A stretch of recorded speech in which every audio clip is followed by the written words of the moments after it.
Empire is not a faction with access to many monsters. Lizardmen, I have said in a previous video, are a faction that actually has the best monsters in the game. Both of them do share one monster in common though, and that's a monster that can be summoned. Of course, I'm talking about the Feral Manticore today. We're highlighting the ubiquitous spell, Transformation of Kadon. And yes, I'll talk about the silly elves and their evil summon at the end, as well as the vampires variant. But yeah, Transformation of Kadon summons a Manticore, 18 winds of magic. You can only summon 2 of them, as it has 2 charges, and this has successively been increased winds of magic over time. Currently, I think it's at a pretty decent place, but still a very strong spell, and basically the reason you'd bring Lore of Beasts. Speaking of beasts, for the Lizardmen, we've got a Feral Stegodon, a couple of Feral Bastiladons, Gorok leading the way. We've got a Skink Priest, Lore of Beasts, of course, Red Crest, some Temple Guards, Saurus, a Skink Chief as well, some cohorts of Javs, cohort of Sotek on the Empire side, couple of wagons already doing some mad skirmishing. Got a Mortar, one Manticore summon already going to be popped here. We've got Gotrek, Sigmar's Son, some great swords, halberdiers, Sterling's Revenge, love that pick in this matchup, Silver Bullets, Demogryph Knights with halberds, so it's an Empire build, you could say. And that sound effect pops off, that iconic sound effect we all should know and, you know, either fear or love by now. Yeah, summon Manticore. What do you get? Well, you get a terror-causing unit that lasts a reasonably long amount of time. It's not crazy long, but these two players here, Consul Rome and his opponent, gonna just go ahead and run their Manticores directly into each other. The Lizardmen are actually like, you know what, actually, I wanted to attack skirmishers with this guy, you know, go after missile units, which is a great use of Manticores to try and terrify away, especially lower tier missile units. Speaking of which, in the meantime, the Sterling's Revenge and the War Wagons here have done a superb job seeing off these lizard monsters, these feral beasts, and the Feral Stegodon, Feral Bastiladon, both just gone. Absolutely gone. Of course, Marcus also contributing well into that. But this is not a great situation for Gotrek. Gotrek with his 0 armor going to be absolutely destroyed by the 50 weapon strength of these Saurus. Halberdiers rush in to try and support, but Gotrek's already taken a lot of damage. 50 melee defense on him, only 30 attack on the Saurus Warriors, but that 52 weapon damage. Just so much for a character with literally 0 armor. We can see that although the Empire Manticore did win out, both of the Manticores have basically used up their summon timers at this point, and so they more or less just killed each other, which is, you know, just great. It was fantastic. Nice to see the Manticore summon just exactly neutralize itself, which is amazing. Yeah, Nets here in the center. We've got Gorok netted down along with a bunch of, Skink cohort Javs. Probably trying to go after this Feral Bastiladon, unfortunately did not get him. But the Demogryph Knights and Silver Bullets also pouring in their fire. Demi's trying to get on Gorok here. He pops his physical resistance. Sterling's Revenge, I should say, pouring in their fire. The Mortar's able to stay online for now, but already the second Manticore summon being popped. And this is the thing about Lore of Beasts, is you can get your winds of magic back usually quickly enough to get this second Manticore summon off. Like, 18 winds of magic is not so much that it's completely, you know, like, the Cygor summon, I would say, is more difficult to get to consistently in a battle. Pretty easy, though, to get both Manticores off in a battle, and this is another great use of Manticores, is sniping enemy casters, especially those that are not immune to psychology or have relatively low leadership, like this poor little skink bro. He is gonna book it through the woods here. We've got some Saurus fighting some Spearmen. He's trying to get to the Saurus for some support, but a couple of attacks and he'll get terrified away. Thankfully, though, he does get his Manticore summon off even as he is terrified. So, you know, that's still most of the value of that Skink Bro, and at the same time, the Empire player potentially wasted this Feral Manticore on trying to take him out, even though he had already used that second Manticore summon. You know, hard to say exactly what's best to do in that situation, but he goes after the Skink Priest there, the Empire Manticore does, the Lizard Manticore hops in on the Sterling's Revenge. They're going to disengage, go ahead and rush towards those infantry over there, of course shooting all the way. A few of them caught up in the Manticore's wrath will get absolutely eaten. But Marcus also shooting. Oh man, yeah, definitely a rough day for the Sterling's Revenge, but they've generated quite a bit of value, and their stats are good enough. I mean, 36, 32. Manticore sustained combat stats are 40 and 34, so they actually can fight okay here. But looks like Consul of Rome trying to maneuver them away, nicely screening with these halberds here, making sure the Manticore can't get to them. Manticore also going after the lore of Beast Caster. So how much did the Manticores actually do here in terms of value? Not a lot exactly, I would have to say. If we were able to kind of look back and see some units' damage value, I would guess that neither of them, quote-unquote, paid for themselves in terms of getting, you know, a full 800 cost value. But then again, you don't pay that much for the spell, right? You pay, we'll have to look at the costs exactly what it is. Something in the area of like 150 gold, maybe 120 to 150 gold, possibly more. To get 2 Manticores. Granted, they don't last the entire battle, but still, for a timing spike, that is incredibly good value for gold. And just in terms of that value, like, it's really super easy for the spell to pay for itself. Granted, it does also cost in terms of Winds of Magic, which means you can't cast other spells. So there is a kind of an opportunity cost. It's a little hard to measure there. I mean, literally, you can measure the amount of Winds of Magic. Think about other spells you could potentially take for that amount. Oof, Gorok just cleaving, absolutely clubbing. Demigryph Knight there going after these halberdiers as well. So how much of a difference they actually make in this battle? I mean, they kind of did neutralize each other, which more or less means that both of these casters are moot. Yeah, the Skink Priest Lore Beast provides a little bit less value overall as a character. The Amber Wizard, only 13 melee defense on this guy and 50 melee attack. I didn't realize he actually has a sort of a different stat profile in your typical Empire caster. Quite a bit of attack there. That surprises me. We all learned something new here today. Skink Priest, Lore Beast. It's just regular Skink Priest, but yeah, I'm surprised by the Amber Wizard. 50 attack and 13 defense. Kind of hilarious. I'll have to look at that as well after the fact, but the Manticore's terror, of course, very good against factions which are somewhat weak to it. Lizardmen are somewhat weak to it in that they are, well, obviously some factions are much more weak to it, but the Skinks in general don't have the greatest leadership. Saurus tend to have a little better leadership, but also for kind of supporting monster engagements, like, for example, for the Empire, you don't have a lot of monsters yourselves, so if you want to try and sort of fight fire with fire, so to speak, not actually fire, but you know what I mean, then you can, you know, bring your own monsters and decent single entities to help contribute in those fights. You know, a rear charge from a Manticore, say, for Gotrek fighting another monster can be quite nice, or it's risky to bring with a character that doesn't have self-healing, or a Lord, rather, that doesn't have self-healing, like Carl. Typically, you will see either a cheaper Lord, like Marcus is pretty decent, because you don't really need to heal him, usually, or somebody like, obviously, Volkmar or Boris are quite good with Lore Beasts as well. Boris, especially, given that, and I guess Volkmar, given that you can also take them on terror-causing mounts, just supplement additional terror for factions which are especially weak to it, like Beastmen and Greenskins, spread terror across the battlefield. Amber Wizard, of course, can take a terror-causing mount as well, which really kind of gives him a specialist role for the Empire, as, you know, just the true torrent of terror, if you will. At this point, things are looking pretty good for Consul of Rome, though. We're going to fast forward a little bit through this late game as the Benny Hill music pops, and there will be some absolute shenanigans as Gorok chases Marcus. Marcus is completely out of ammo. The rest of the Empire forces are trying to clean up where they can. Demigryph Knights cleaning up these Chameleon Skinks. There's some more Chameleon Skinks over here, but keep in mind, Demigryph Knights with halberds, no missile block chance. They actually get taken out. Sterling's Revenge here fighting, too, somehow. That's just amazing. You know, definitely showing their Regiment of Renowned leadership. But the Skink Priest, or sorry, Skink Chief rather, can kite them and continuously whittle them away with his blowpipe. Meanwhile, Marcus is desperately trying to get back to any form of support here. Lizardmen just have a lot more units, and that is an issue, definitely. The balance of power is tilted so heavily against them, mostly because Marcus is so healthy still, but Marcus gets a bad engagement against Gorok. Gorok could potentially kill him as he just whacked that war wagon. Very nicely done.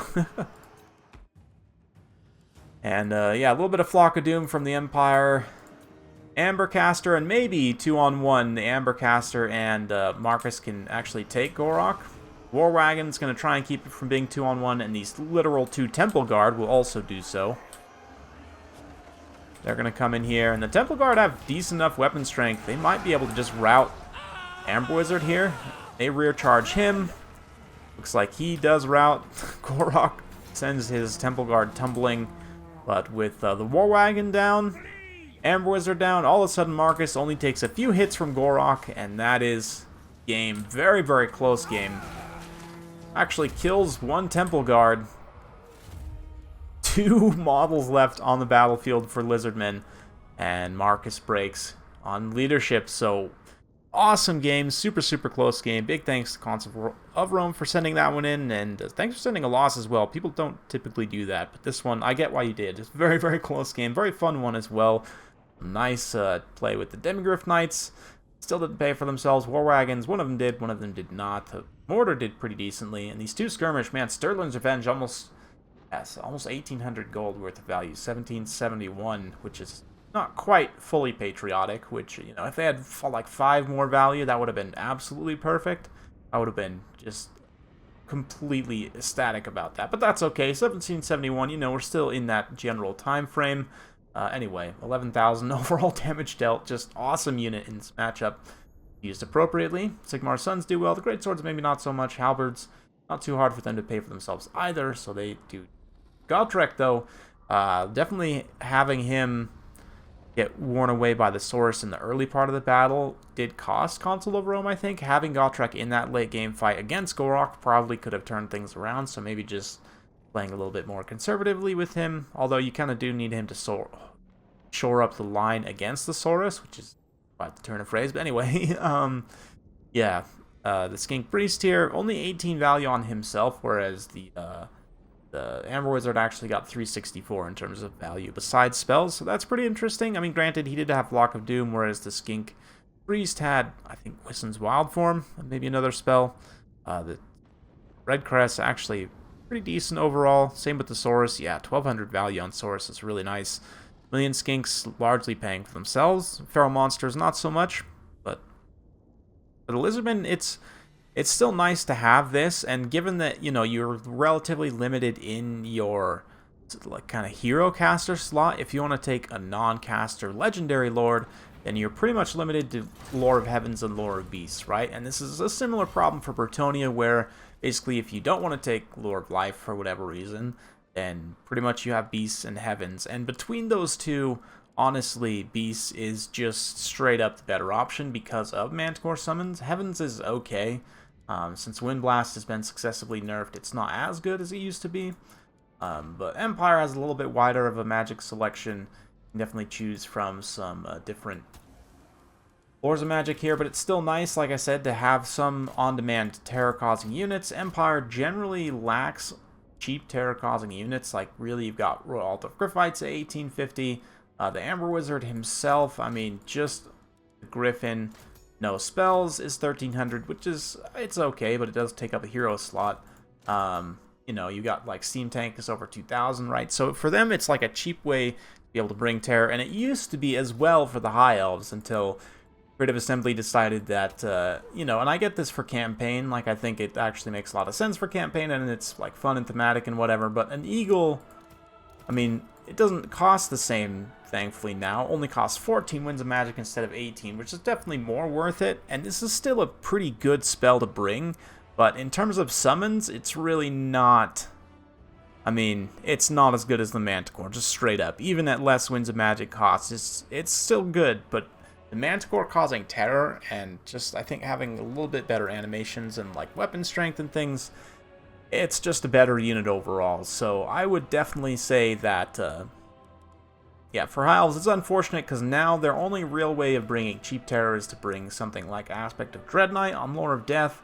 Then, I mean, your next most expensive thing is 1,350, which is not crazy expensive, but not super cheap either, and then, you know, going up from there, it gets successively more expensive. So High Elves, unfortunately, you know, are kind of out of that conversation. Wood Elves would be in a similar boat, but thankfully Durthu comes in to save the day. He is the only one who can actually summon Manticores still. You know, I ought to check the Malevolent. That's not really relevant for multiplayer, though. But yeah, like if we look at the Spell Singer here, they again have the Eagle Summon. The Spell Weaver of Beasts also, again, has Eagle Summon. So generally leave them back if you're going to take Transformation of Kadon. I mean, taking Dorthu is a good idea in a lot of matchups already because he's a relatively strong Lord, but also having Manticore Summons is quite nice on him. Yes, these three, though, I would say are going to be kind of the main ones taking advantage of that. Obviously, Beastmen as well. It's nice for them to have that little bit of extra mobile terror, especially given their kind of mobile nature as a faction, especially running a lot of like hit and run builds with Centaurs and Hounds and whatnot. Having a Manticore for support is quite nice, although Beastmen also have one of the other few monster summons in the game. Savage Dominion summons a Cygor, which it's very hard. You used to be able to sometimes, especially if you brought like Malagor for extra Winds of Magic, you could sometimes get 2 Manticores and 2 Cygors, which was just a little bit insane. Now I think it's actually mathematically, I'd have to think, I don't remember exactly how many Winds of Magic you get in a given multiplayer battle total, but with just the 2 basic level casters, I actually don't think mathematically you can get both of them. Maybe with Jagged Dagger you actually could, but yeah, that's neither here nor there. It's good for Beastmen as well, so maybe these 4 factions. Unfortunately, I mean, Norska, I guess, what am I saying? Dark Elves as well. They also have access to Lore Beasts and the actual Manticore summon, and it's great for them. They can even bring Feral Manticores as well, unlike these other 4 factions, which, you know, very strange for the Beastmen to not actually be able to take Feral Manticores, but again, that's neither here nor there. I think Dark Elves are actually the only ones with both Lore of Beasts and the ability to bring Feral Manticores, which, again, when you actually stop and think about it, doesn't really make sense. Norska can take Feral Manticores, but they don't have any caster with Lore of Beasts, which I do think it would make a lot of sense for Norska to get Lore of Beasts. Like if they had a Shaman Sorcerer Lore of Beasts, or even a Famir Lore of Beasts, I think that would make a lot of sense. I mean, the Famir even speak the same beast tongue as the Beastmen, right? So, yeah, Creative Assembly, let's get on it. Let's get Lore of Beasts from Norska. Warriors of Chaos, again, you can take the Feral Manticore. I don't know if it makes as much sense for them to have Lore of Beasts. I don't know if that's ever something that they had on tabletop or whatever, but given that they can take Feral Manticores, maybe it makes sense. There's an argument to be made there. I don't know. I'm no lore expert, so you guys will have to talk about that amongst yourselves in the comments. Everyone else, I mean, Vampire Counts, again, you do have technically a unique version of this that summons a Vargolf, but I believe the summon timer is actually quite a bit slower on the Von Karstein Lord. I actually can't check the timer on it right here. I'd have to do some testing, but summons a Vargolf. It's okay. I mean, it is a more expensive unit, same Winds of Magic cost, but I don't know. The Vargolf's a weird one because it's not flying, like the Manticore and Eagle both are, and I mean, the weapon strength, like if we just look, yes, it's more expensive as a unit than a Feral Manticore, but yeah, the weapon strength is considerably lower, and it does have higher attack and defense, same charge, similar armor profile, so you might think it's, you know, more tanky, and on paper it actually is, but because of the summon timer, it ends up kind of in practice not getting to take advantage of its extra tankiness, the extra HP and regeneration and everything. Likewise, Vargolfs, depending on what they're fighting, can actually get, like, knocked around and knocked down quite easily, whereas the Manticores, I mean, they might get staggered, but it's impossible for them to actually get knocked down. So the Vargolfs, as a result, just a little bit less useful of a unit as a summon. I do think taking them, I mean, they do get their value over Manticores, almost double the value of Manticores, which is kind of crazy to think about when you actually are summoning that. But that's why I think it's balanced out. Again, I'd have to double check on the summon timer specifically for this, but I do believe it's lower. If not, even if it's the same, that's relatively short to have that unit. So anyway, I've rambled on long enough for this one. Hopefully you guys enjoyed. If you like this sort of content, be sure to like, subscribe, hit that bell notification button. Every time I upload a new video, you'll be notified. Thanks again. We'll see you next time.